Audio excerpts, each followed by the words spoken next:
नमस्कार, आप देख रहे हैं इंडिया वॉइस और मैं हूं आपके साथ श्रुति अंगद।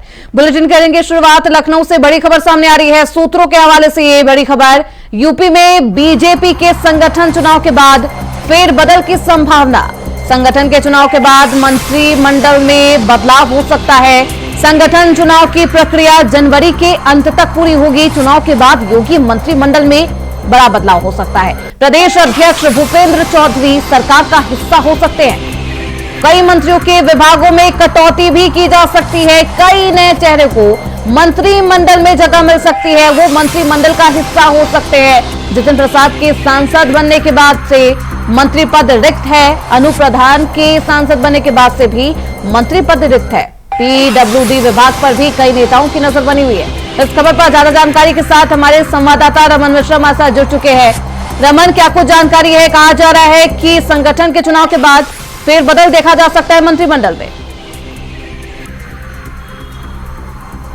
बिल्कुल श्रुति, इस समय खबरें चल रही हैं कि उपचुनाव के बाद में और जैसे ही भाजपा का जो संगठन का चुनाव जनवरी में तय हुआ है कि संगठन का चुनाव होगा, उसके बाद लगभग जनवरी के अंत में या फरवरी की शुरुआत में योगी सरकार मंत्रिमंडल का दूसरी बार विस्तार हो सकता है। इससे पहले लोकसभा चुनाव से पहले मंत्रिमंडल का विस्तार हुआ था, जिसमें 4 मंत्रियों ने शपथ ली थी। आपको बता दें कि लोकसभा चुनाव में जितिन प्रसाद जो कि पीडब्ल्यूडी मंत्री बने थे, वह पीलीभीत से सांसद बने और अनूप वाल्मीकि जो कि सरकार में मंत्री थे, वो भी सांसद बने थे। ऐसे में 2 मंत्रालय इस समय खाली हैं। उसके साथ में ही कई और मंत्रियों के पद जो है मंत्रालय छीने जा सकते हैं और नए चेहरों को जाति समीकरण के हिसाब से जिम्मेदारी मिलने की जो खबरें हैं वो सामने आ रही हैं। आपको बता दें, चर्चा इस बात की भी है कि जो प्रदेश अध्यक्ष हैं भाजपा के भूपेंद्र चौधरी, संगठन चुनाव के बाद में उनकी भी जिम्मेदारी योगी सरकार कैबिनेट में फिर से तय की जाएगी। प्रदेश अध्यक्ष बनने से पहले वो कैबिनेट में पंचायती राज मंत्री थे और इस बार फिर उन्हें सरकार में का हिस्सा बनाया जाएगा। बिल्कुल, प्रदेश अध्यक्ष को लेकर भी कई नाम सामने आ रहे हैं। किन किन नामों का जिक्र? देखिए, प्रदेश अध्यक्ष को लेकर अभी तक रेस में कई नाम हैं, लेकिन जो प्रबल नाम कौन सा है अभी ये कोई भी ऐसा आदमी का चेहरा सामने नहीं चल रहा जिसे माना जा रहा हो कि लगभग उसी का नाम तय होगा। अभी तक भाजपा इसी आंकड़े पर काम कर रही है, इस पर विचार मंथन कर रही है कि ऐसे में भूपेंद्र चौधरी को क्या कुछ जिम्मेदारी मिलती है, देखना बेहद दिलचस्प होगा। रमन, सवाल ये भी है क्योंकि कहा जा रहा है कि कई ऐसे दिग्गज मंत्री हैं जिनके कार्यभार को घटाया जा सकता है या फिर उनको मंत्रिमंडल से बाहर किया जा सकता है। कौन कौन से वो मंत्री?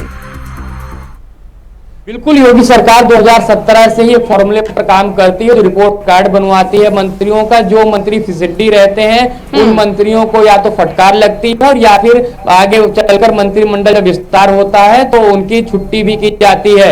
और वहीं पर जो मंत्री अच्छा काम करते हैं उनके मंत्रालय भी बढ़ाए जाते हैं। राज्य मंत्री को कैबिनेट का दर्जा भी देने का काम इस सरकार में होता है। ऐसे में जो मंत्री इस सरकार में अच्छा काम नहीं कर रहे हैं, अपने मंत्रालयों में अच्छा काम ना करके और दूसरे काम में लगे हैं, अपने व्यक्तिगत कामों में ही व्यस्त रहते हैं, जनता के लिए अवेलेबल नहीं रहते हैं, ऐसे मंत्रियों की इस बार छुट्टी होने की खबर सामने आ रही है।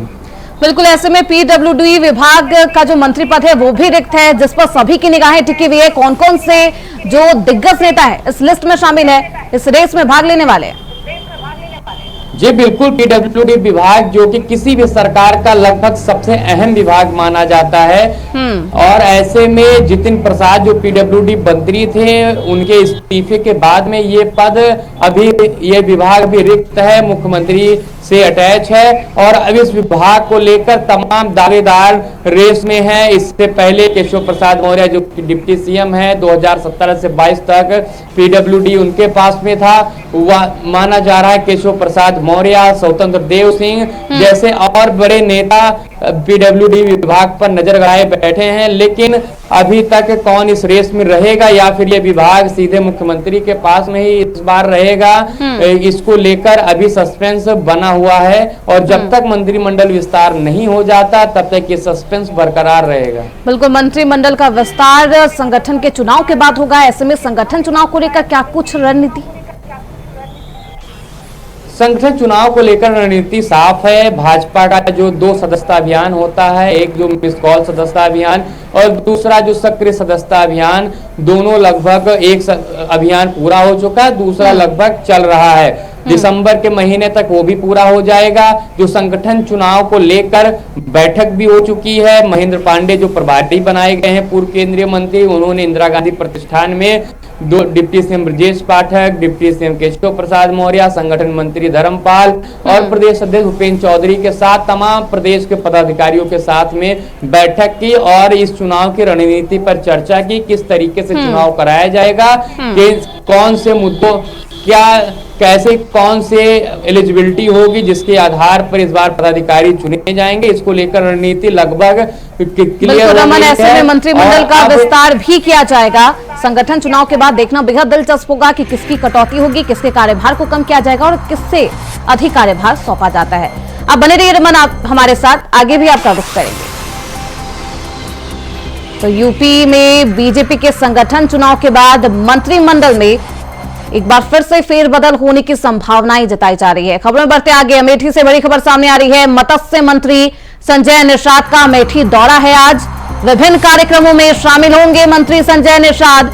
विभागीय अधिकारियों के साथ करेंगे समीक्षा बैठक।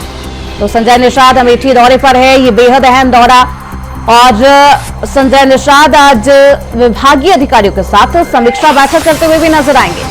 संजय निषाद लगातार सुर्खियों में रहे चुनाव को लेकर, खास तौर पर क्योंकि वो लगातार 2 सीटें बीजेपी से मांग रहे थे। हालांकि उन्हें मिली तो नहीं, उसके बावजूद समर्थन देने का ऐलान निषाद पार्टी के द्वारा किया गया और ऐसे में आज अमेठी दौरे पर होंगे संजय निषाद।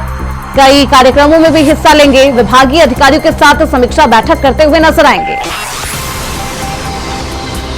तो चुनाव को लेकर एक तरफ जहां संजय निषाद खूब सुर्खियों में रहे, 2 दिनों तक 2 सीटों की लगातार मांग कर रहे थे, 4 दिनों तक वो दिल्ली में डेरा जमाए हुए थे, लेकिन उसके बावजूद उन्हें सीटें नहीं मिली और आज अमेठी दौरे पर है संजय निषाद। हमारे साथ हमारे संवाददाता रमन मिश्रा लगातार बने हुए हैं। रमन, आज अमेठी के दौरे पर हैं संजय निषाद, क्या कुछ उनका कार्यक्रम रहने वाला है, कब तक अमेठी पहुंचेंगे? बिल्कुल श्रुति, जिस तरीके से आपने बताया कि निषाद पार्टी के अध्यक्ष और कैबिनेट मंत्री संजय निषाद अमेठी के दौरे पर हैं। इससे पहले वो उपचुनाव में सीटों को लेकर सुर्खियों में थे, उन्हें सीटें नहीं मिली और एक बार फिर से वो जो उनका रूटीन था उस पर लग चुके हैं। आपको बता दें कि संजय निषाद इससे उपचुनाव की जो सीटों का जो कशमकश चली थी उससे पहले प्रदेश के तमाम जनपदों का दौरा कर रहे थे। लगभग उनसे 44 जनपदों का वो दौरा कर चुके थे, जहां पर विभागीय अधिकारियों कार्यकर्ताओं से वह बैठक करते हैं और सरकार के साथ अपने संगठन के भविष्य की रूपरेखा को तैयार करते हैं। अब जब उन्हें सीटें नहीं मिली और उन्होंने भाजपा को समर्थन कर दिया, वो एक बार फिर अपने अभियान पर निकल चुके हैं। उनका लक्ष्य है कि 75 जनपद का वो दौरा करेंगे और अपने संगठन का और सरकार के कामों का जो आने वाले भविष्य है उसकी रूपरेखा तैयार करेंगे। आज वह अमेठी जनपद के दौरे पर हैं। लगभग 10 बजे वह अमेठी पहुंच चुके हैं और वहां पर उन्हें गार्ड ऑफ ऑनर देकर उनका सम्मानित किया गया। उसके बाद वो विभागीय अधिकारियों के साथ में बैठक कर रहे हैं और विभागीय अधिकारियों के साथ जिले में जो कार्य योजनाएं, विकास की परियोजनाओं पर जो काम हो रहा है, जो बड़े प्रोजेक्ट हैं, उस पर चर्चा के बाद में संजय निषाद अपने पार्टी पदाधिकारियों और कार्यकर्ताओं के साथ बैठक करेंगे और अमेठी में निषाद पार्टी को कैसे आगे बढ़ाया जाए, अमेठी में निषाद पार्टी का जो वर्चस्व है वो कैसे कायम किया जाए, इसको लेकर वहां पर रूपरेखा तैयार करेंगे। बिल्कुल, अगर वर्चस्व की बात की जा रही है तो लोकसभा चुनाव में जिस तरीके से बीजेपी को इस बार हार का सामना करना पड़ा, आखिर क्या कुछ वजह रही? निषाद पार्टी भी कमजोर नजर आई। बिल्कुल, जिस तरीके से लोकसभा चुनाव में भारतीय जनता पार्टी को इंडिया गठबंधन ने झटका देते हुए बड़ी शिकस्त दी थी। और ये लाजमी है कि अगर भाजपा को शिकस्त मिली तो उनके जो छोटे सहयोगी दल हैं, चाहे अपना दल हो, चाहे निषाद पार्टी हो, चाहे आरएलडी, अगर भाजपा कमजोर होंगी तो ये सभी दल कमजोर होंगे। और ये देखने को मिला कि अगर भाजपा की सीटें कम हुई तो निषाद पार्टी के कोटे में जो 2 सीटें आई थी उसमें एक सीट भले भाजपा के सिंबल पर विनोद बिंद जो विधायक थे वो जीत कर संसद पहुंचे, लेकिन उनके खुद बेटे जो सांसद थे संत कबीर नगर से वो चुनाव हार गए थे। ऐसे में ये कहना बिल्कुल ही स्पष्ट होगा कि अगर भाजपा कमजोर हुई है तो निषाद पार्टी का भी कहीं ना कहीं ग्राफ गिरा है। और उसी ग्राफ को बढ़ाने के लिए एक बार फिर से संजय निषाद जनपदों के दौरे पर निकल चुके हैं। और खासकर उनका जो टारगेट है वो जनपद है जहां पे निषाद की आबादी 10% या फिर 12% से ज्यादा है। ऐसे में अमेठी जनपद में भी संजय निषाद का फोकस है, क्योंकि अमेठी जो है वो हाई प्रोफाइल जिला है। और अगर वहां पर संजय निषाद अपनी पैठ बना लेते हैं तो आने वाले भविष्य में जो उनकी बार्गेनिंग पावर है बाकी दलों से वो भी बढ़ जाएगी। बिल्कुल, बार्गेनिंग पावर को बढ़ाने के लिए लगातार संजय निषाद धरातल पर सक्रिय नजर आ रहे हैं। सवाल ये भी है रमन, क्योंकि आज विभागीय अधिकारियों के साथ समीक्षा बैठक करेंगे। इस बैठक में और कौन कौन से दिग्गज नेता शामिल और किन किन मुद्दों पर इस बैठक में चर्चा की जाएगी? तो एक बार फिर से संजय निषाद बेहद सक्रिय नजर आ रहे हैं, क्योंकि उपचुनाव को लेकर जहां एक तरफ उन्हें बार्गेनिंग करने के बावजूद भी 2 सीटें बीजेपी की तरफ से नहीं मिली, उसके बावजूद भी वो समर्थन देने का ऐलान करते हैं और एक बार फिर से वो बेहद सक्रिय नजर आ रहे हैं और अपने पार्टी को मजबूत करते हुए नजर आ रहे हैं। बहुत शुक्रिया रमन आपका इन तमाम जानकारियों के लिए। खबरों में बढ़ते आगे, मथुरा से बड़ी खबर सामने आ रही है। कृष्ण जन्मभूमि और शाही ईदगाह का ये पूरा मामला, कृष्ण जन्मभूमि शाही ईदगाह मामले में सुप्रीम कोर्ट में सुनवाई है। आज 4 याचिकाओं पर सुप्रीम कोर्ट में सुनवाई होगी। मुस्लिम पक्ष ने हाईकोर्ट के फैसले को चुनौती दी है। हाईकोर्ट ने जो ऑर्डर दिए गए वह विधि सम्मत नहीं है, मुस्लिम पक्ष का ये कहना है। 23 अक्टूबर को अदालत ने मुस्लिम पक्ष की रिकॉल अर्जी को खारिज कर दिया था, जिसको लेकर आज सुप्रीम कोर्ट में सुनवाई होनी है। और ये सुनवाई बेहद अहम, क्योंकि हाईकोर्ट ने रिकॉल अर्जी को खारिज कर दिया था, साथ ही साथ सभी याचिकाओं पर एक साथ ही सुनवाई करने की बात भी कही थी। और अब मथुरा कृष्ण जन्मभूमि और शाही ईदगाह मामले में आज सुप्रीम कोर्ट में सुनवाई होनी है। 4 याचिकाओं पर सुप्रीम कोर्ट में सुनवाई होगी। मुस्लिम पक्ष ने हाईकोर्ट के फैसले को चुनौती दी है और हाईकोर्ट ने जो ऑर्डर दिए गए वह विधि सम्मत नहीं है, मुस्लिम पक्ष का यह कहना है। और लगातार इसको लेकर मुस्लिम पक्ष अब सुप्रीम कोर्ट के सर्वोच्च न्यायालय के दरवाजे को खटखटा रहा है और आज सुनवाई होगी। मुस्लिम पक्ष के 4 याचिकाओं पर 23 अक्टूबर को अदालत ने मुस्लिम पक्ष की रिकॉल अर्जी को खारिज कर दिया था, जिसके बाद आज सुनवाई होनी है सुप्रीम कोर्ट में। मथुरा में स्थित श्री कृष्ण जन्मभूमि मामले में सुप्रीम कोर्ट में आज सुनवाई की जाएगी। तो याचिका में हाईकोर्ट के उस फैसले को चुनौती दी गई है, जिसके तहत इस विवाद से जुड़े सभी 15 मुकदमों को एक साथ जोड़कर सुनवाई के फैसले को लिया गया था। और ऐसे में आज 4 याचिकाओं पर सुप्रीम कोर्ट में सुनवाई होनी है। मुस्लिम पक्ष का यह दावा है कि जो हाईकोर्ट ने जो ऑर्डर दिए वो विधि सम्मत नहीं है, मुस्लिम पक्ष का ये कहना है। और ऐसे में 4 याचिकाओं पे आज सुनवाई होनी है। तो मथुरा के श्री कृष्ण जन्मभूमि मामले में सुप्रीम कोर्ट में आज बेहद अहम सुनवाई होनी है। इस खबर पर ज्यादा जानकारी के साथ हमारे संवाददाता मोहम्मद फारूक फोन लाइन पर हमारे साथ जुड़ चुके हैं। फारूक, क्या कुछ जानकारी, कितने बजे से सुनवाई शुरू होगी? बेहद अहम सुनवाई आज। श्रुति, आपको बता दें कि ये श्री कृष्ण जन्मभूमि और शाही ईदगाह मस्जिद का मामला है और ये विवाद जो है लगातार बढ़ता चला जा रहा है। अब जो है 4 मामलों पर सुप्रीम कोर्ट में आज सुनवाई हो रही है और ये सुनवाई जो है लंच के बाद शुरू हो सकती है। अब ये देखना होगा, ये सुप्रीम कोर्ट से कोर्ट नंबर 2 में सुनवाई हो रही है। अब सुप्रीम कोर्ट इस पर क्या निर्णय देता है, क्योंकि मुस्लिम पक्ष जो है 23 अक्टूबर को मुस्लिम पक्ष की एक याचिका हाई कोर्ट ने खारिज कर दी थी, जिसपर उन्होंने रिकॉल एप्लीकेशन डाली थी और रिकॉल एप्लीकेशन में उनका साफ तौर पर कहना था कि विधि सम्मत जो है इस पे आदेश नहीं हुए और रिकॉल एप्लीकेशन को हाई कोर्ट के जस्टिस द्वारा खारिज कर दिया गया था, यानी मुस्लिम पक्ष की मांग को खारिज कर दिया गया था। उसी को लेकर मुस्लिम पक्ष जो है सुप्रीम कोर्ट गया हुआ है। और दूसरी सुनवाई जो शाही ईदगाह मस्जिद पर जो जांच के लिए एक तरीके से सर्वे के लिए जो आदेश किए थे हाई कोर्ट ने अमीन सर्वे के, उस आदेश पर भी जो है सुनवाई लगातार चल रही है, क्योंकि सुप्रीम कोर्ट ने इस पर स्टे लगा दिया था। लेकिन उसकी भी तारीख है आज। और ऐसे ही 2 मामले और हैं जो 7 रूल 11 से जुड़े हुए हैं, उन पर भी आज सुनवाई हो रही है। यानी 4 मामलों पर अहम सुनवाई सुप्रीम कोर्ट में हो रही है। और सुप्रीम कोर्ट में आफ्टर लंच यानी लंच के बाद में ये सुनवाई हो सकती है। और क्या सुप्रीम कोर्ट का फैसला आता है, ये अब जो है देखने वाली बात होगी। श्रुति, बिल्कुल, 4 याचिकाओं पर आज सुप्रीम कोर्ट में सुनवाई होनी है। फारूक, कौन कौन सी वो याचिकाएं हैं, क्या कुछ मुस्लिम पक्ष के द्वारा तर्क दिया जा रहा है?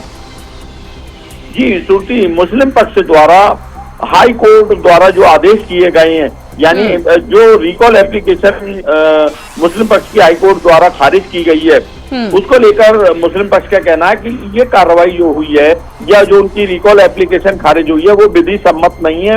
इसको लेकर वो सुप्रीम कोर्ट में गए हैं।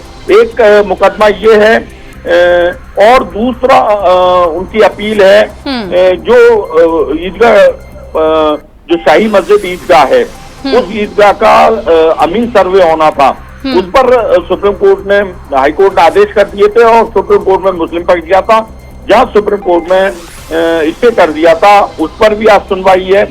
वहीं 2 मुकदमे उनके जो है, जो उनकी अपील है, वो 2 मुकदमों में मुस्लिम पक्ष का कहना है 7 रूल 11 पर जो है, जो हाई कोर्ट द्वारा नहीं माना गया है, उस पर भी उन्होंने, यानी जो एक साथ मुकदमे चल रहे हैं, उनको भी लेकर जो है मुस्लिम पक्ष सुप्रीम कोर्ट गया हुआ है। तो आज अहम सुनवाई है और देखना यह है कि प्लेसेस ऑफ वर्शिप एक्ट 1991 को भी लेकर मुस्लिम पक्ष गया हुआ है सुप्रीम कोर्ट। अब इसमें जो है क्या फैसला आता है, ये आज जो है बिल्कुल फारूक, ऐसे में आज 4 याचिकाओं पर अहम सुनवाई होने वाली है। मुस्लिम पक्ष ने कई तर्क दिए हैं। ऐसे में हिंदू पक्ष के द्वारा क्या कुछ कहा जा रहा है, क्योंकि रिकॉल अर्जी को खारिज कर दिया गया था हाईकोर्ट में? जी, हाईकोर्ट द्वारा रिकॉल एप्लीकेशन को खारिज कर दिया गया था। 23 अक्टूबर को ये खारिज किया गया था। वहीं मुस्लिम पक्ष ने जब जाने की वहां तैयारी करी सुप्रीम कोर्ट में उनके फैसले को हाई कोर्ट को लेकर, तो हिंदू पक्ष ने पहले से ही अपना कैविएट लगा रखा है। हिंदू पक्ष भी अपना कई अपील में जो है कैविएट लगा चुका है सुप्रीम कोर्ट में। और अब जो है दोनों की जिरह होगी वहां पर, दोनों पक्षों की के वकीलों की जब जिरह होगी तब सामने निकल के आएगा कि सुप्रीम कोर्ट की जो खंडपीठ है उसमें जो है जो कोर्ट नंबर 2 है वो आज क्या फैसला इस पर देती है। छुट्टी, बिल्कुल फारूक, आज क्या कुछ फैसला आता है इन 4 याचिकाओं को लेकर, सुप्रीम कोर्ट क्या कुछ फैसला सुनाता है, देखना बेहद दिलचस्प होगा। बहुत शुक्रिया फारूक आपका इन तमाम जानकारियों के लिए। तो 4 याचिकाओं पर आज सुप्रीम कोर्ट में सुनवाई है। मुस्लिम पक्ष के द्वारा रिकॉल अर्जी को खारिज करने के बाद सुप्रीम कोर्ट का दरवाजा खटखटाया गया।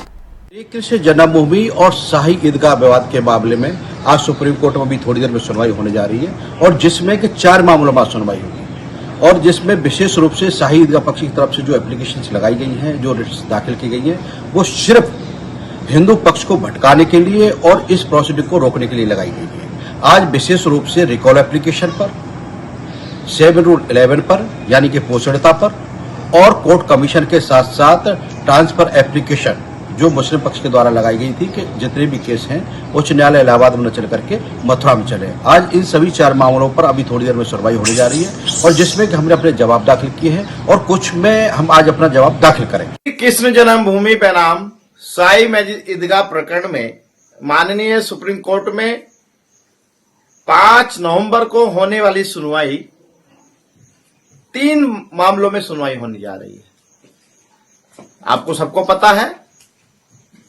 कि केवल विपक्ष का काम, मुस्लिम पक्ष का काम केस को लंबित करना है ताकि केस में कार्रवाई ना हो, तनकी ना बन पाए। पहले जो स्थानांतरण याचिका उनके द्वारा सर्वप्रथम की गई थी 26 मई 2023 के आदेश के खिलाफ, वह याचिका पर सुनवाई होगी।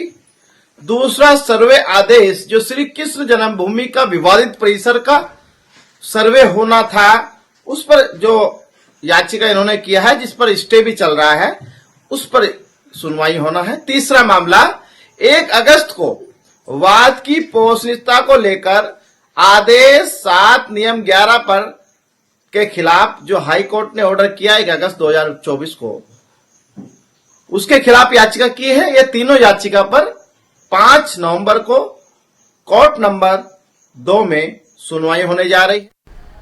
वहीं महोबा जिले के पुलिस महकमे में फेरबदल हुआ है। नरेंद्र प्रताप सिंह होंगे प्रभारी निरीक्षक।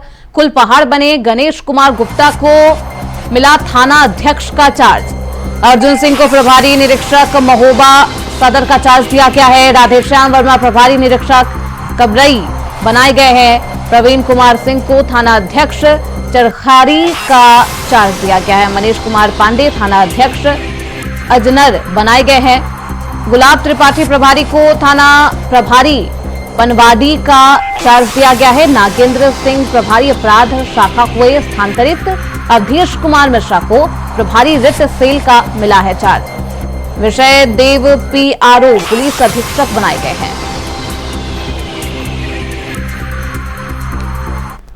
फिलहाल इसी के साथ इस बुलेटिन में बस इतना ही। देखते रहिए इंडिया वॉइस।